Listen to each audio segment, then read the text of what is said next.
Bên cạnh em đây là dòng xe Terra 345SR phiên bản thùng lẫn với kích thước thùng hàng dài 6m2, tải trọng là 3 tấn 490, thích hợp cho những khách hàng chở vật liệu xây dựng, chở sắt thép và nhôm kính.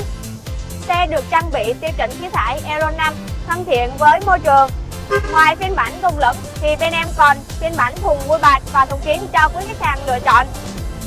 Về giá thành thì dòng Terra 345SR giá hiện tại chỉ từ 520 triệu, quý khách hàng đó có thể sở hữu ngay em nó, và ngân hàng sẽ hỗ trợ cho quý khách hàng vay lên đến 75% giá trị xe và vay được thời gian tối đa là 7 năm.